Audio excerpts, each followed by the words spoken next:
उन्हाळा आला, काही करावंसं वाटत नाही, काही खावंसं वाटत नाही. पण मी म्हटलं दही खावंसं वाटतंय, तर दहीचा वापर करून चला करूयात झटपट असा पुलाव मिश्र भाज्यांचा, जो आपला पूर्ण मूड आपला चेंज करेल.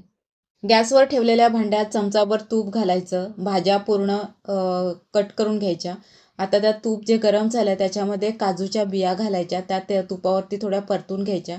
त्याचप्रमाणे आपण भाज्या साफ करून घेतल्या, त्याही भाज्या थोडा वेळ त्या तुपावरती परतून घ्यायच्या.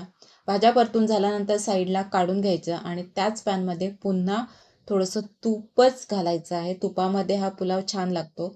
हिंग घालायचं, मोहरी घालायची आणि लसूण, अद्रक आणि मिरची हे ठेचलेला हा जो ठेचा आहे तो घालायचा आणि कढीपत्ता घालायची, कढीपत्त्याची पाने. खमंग फोडणीमध्ये उभा पातळ चिरलेला कांदा घालायचा. कांदा तुपावरती थोडा परतून घ्यायचा आणि तो परतल्यानंतर त्यामध्ये पुलाव मसाला घालायचा, हळद, गरम मसाला घालायचा आणि ज्या आपण भाज्या तुपावरती परतून घेतल्या त्या भाज्या टाकायच्या त्या मसाल्यामध्ये.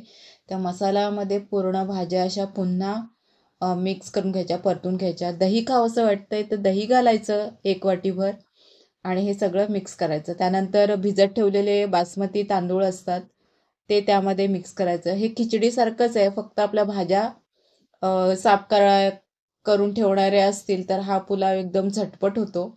आणि उन्हाळ्यामध्ये कसं काहीच खावंसं वाटत नाही, चव पण नसते तोंडाला. पण हा पुलाव छान वाटतो कारण की दही टाकलेलं असतं, थोडं आंबट चव पण मिळते आपल्याला. चवीनुसार मीठ घालायचं आणि नेहमीप्रमाणे भात आपला शिजवून घ्यायचा.